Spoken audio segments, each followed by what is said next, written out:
30 লক্ষ লোকের যেই হত্যাকাণ্ডের সহযোগিতায় তারা জড়িত, সেইটা পুরোপুরি বিহিত হবার আগে তারা প্রধান বিরোধী দল হিসেবে সংসদে বসে গেল। এই সব কিছুই আমি কিন্তু দোষ দেব ডক্টর ইউনূস এবং তার অন্তর্বর্তীকালীন সরকারের। তাদের কিন্তু অনেক অভিজ্ঞতা। এই যে ডক্টর ইউনূস 18 মাস ক্ষমতায় ছিলেন, কোনো দিন তার মুখে শুনেছেন ছাত্রছাত্রীরা তোমরা পড়াশোনা করো? বরং তার মুখে শুনেছেন তোমার গ্রামেই তো ফ্যাসিস্ট আছে, তোমার ঘরেই তো ফ্যাসিস্ট আছে, তোমার দলেই তো ফ্যাসিস্ট আছে, অর্থাৎ তোমরা মারামারি করো। জাতীয় পার্টিকে যদি লাল কার্ড দিতে পারে মানুষ, একটি আসনও পায়নি। আওয়ামী লীগ একটিও আসনও পেত না, যেহেতু আওয়ামী লীগ গণহত্যা করেছে। তো অসুবিধাটা কি ছিল তাকে নির্বাচনে আসতে? যে এনসিপি গিয়ে জামাতের সাথে মিলে সেই সাম্প্রদায়িক শক্তির অংশ হয়ে এখন সংসদে গিয়ে বিরোধী দলের আসনে বসেছে।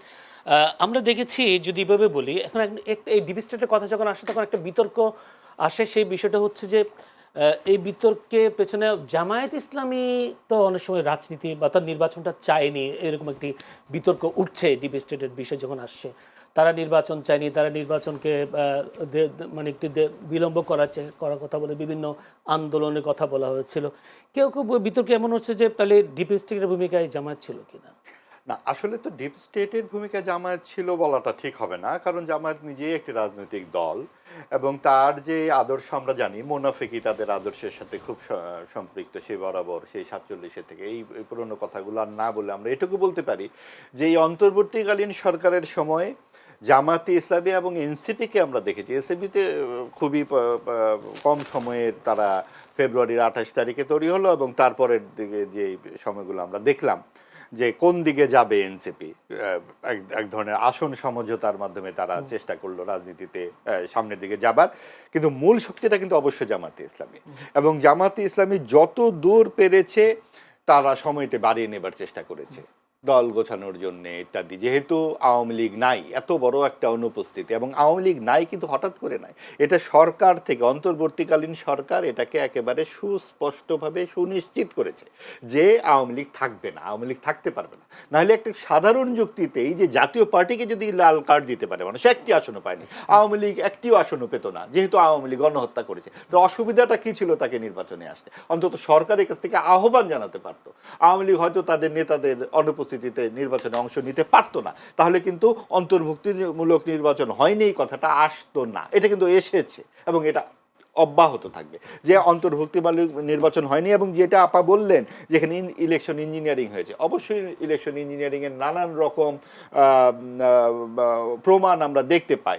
সবচেয়ে বড় প্রমাণ হচ্ছে যেই দলটি সর্বশেষ গ্রাহ্য ভোটে পায় হচ্ছে 3 থেকে 7% ভোট, সেই ভোট হঠাৎ করে 36% হয়ে যায় কোন ভূতের ঠেঙে?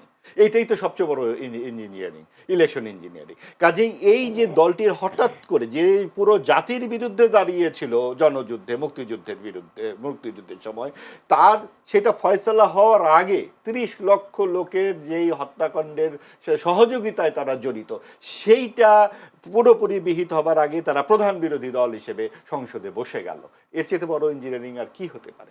এবং আমরা মনে করি এই জায়গায় যে ডিপ স্টেটের যে এইরকম কথাবার্তাগুলো বলা হচ্ছে, এগুলো হয়তো আসিফ মাহমুদ, সজীব ভুঁইয়া এখন একটা পর্যায়ে বলে বসেছেন, যেহেতু দেখছেন যে এখানে তো আমাদের হাতছাড়া হয়ে যাচ্ছে অনেক কিছুই। যদি হাতের মধ্যে থাকতো তাহলে বলতেন না। তাদের হাতের মধ্যে ছিল রাষ্ট্র ক্ষমতা।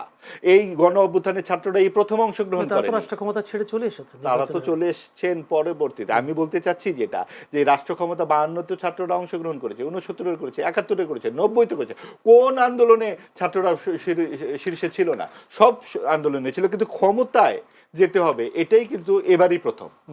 আরেকটা ব্যাপার হচ্ছে তাদের, আপনার কাছে এটা মনে হয় কিনা অতীতে করে নাই বলে এবারে ক্ষমতা যেতে পারবে না? অতীতের ব্যাপারটা হচ্ছে আমাদের তো একটা ঐতিহ্য পরম্পরা আছে।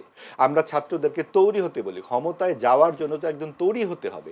আপনি এই যে ডক্টর ইউনূস 18 মাস ক্ষমতায় ছিলেন, কোনো দিন তার মুখে শুনেছেন ছাত্রছাত্রীরা তোমরা পড়াশোনা করো, তোমরা পড়ালেখায় ফিরে যাও, নিজেদেরকে তৈরি করো, প্রশ্ন করো, জানো এবং জানাও? কোনোদিন শুনেছেন? বরং তার মুখে শুনেছেন তোমার গ্রামেই তো ফ্যাসিস্ট আছে, তোমার ঘরেই তো ফ্যাসিস্ট আছে, তোমার দলেই তো ফ্যাসিস্ট আছে, অর্থাৎ তোমরা মারামারি করো, তোমরা ক্ষমতায় আসো। ক্ষমতায় আসবার জন্য যে একদম প্রস্তুত হতে হবে। তো যে 25 থেকে 35 বছরের যেই ছেলে মেয়েদের সবচেয়ে বড় বয়স, এই সময় তারা স্ট্রাগল কি এটা বোঝে, যা তারা বোঝে দায়িত্ব নিতে হবে, তারা বোঝে। তারপরেও আমরা মনে করি ঠিক আছে যে 2-3 জন অংশগ্রহণ করেছে, এটা আমরা তাদেরকে খুব বেশি দোষ দিই না। কিন্তু যেই যেই পরম্পরা আমরা দেখলাম, যে অভিযোগগুলো উঠেছে, যেই রকম হিসাব নিকাশের বিষয়গুলো উঠেছে, যেই সমস্ত ছাত্রীদেরকে আমরা দেখেছি, বিশেষ করে ছাত্রীদেরকে দেখি নাই, কারণ ছাত্রীদেরকে মনোনয়নই দেওয়া হয়নি। আমরা দেখলাম যে তাদের যে বহর, গাড়ি বহর ইত্যাদি, এই সব কিছুর সাথে কিন্তু এই ছাত্রত্বের যেই একটা অপাবিদ্ধতা, তার কোনো মিল আমরা খুঁজে পাই নাই। এই সব কিছুই আমি কিন্তু দোষ দেব ডক্টর ইউনূস এবং তার অন্তর্বর্তীকালীন সরকারের। তাদের কিন্তু অনেক অভিজ্ঞতা, তাদের এই ৮০-৮২ বছর বয়সে তাদের কাছ থেকে দেশের আর কি পাওয়ার থাকতে পারতো। এত বড় একটা সুযোগ তারা পেলেন, তারা কি করলেন? ডানপন্থাকে পৃষ্ঠপোষকতা করলেন। তারা মুক্তিযুদ্ধের ইতিহাসকে একদম ভেঙে চুরে শেষ করে দিতে চাইলেন। তারা ৩২ নম্বর ভাঙলেন। তারা বিসিএস পরীক্ষায় পাকিস্তান শব্দটির জায়গায় হানাদার বাহিনী লিখলেন। তারা মুক্তিযুদ্ধকে করলেন প্রতিরোধ যুদ্ধ। এই সব কিছুই একটা মেটিকুলাস ডিজাইন, যে এখানে একটা ডানপন্থার বিকাশ ঘটুক। এবং অত্যন্ত দুর্ভাগ্যজনক যে এনসিপি গিয়ে জামাতের সাথে মিলে সেই সাম্প্রদায়িক শক্তির অংশ হয়ে এখন সংসদে গিয়ে বিরোধী দলের আসনে বসেছে। ধন্যবাদ অসংখ্য।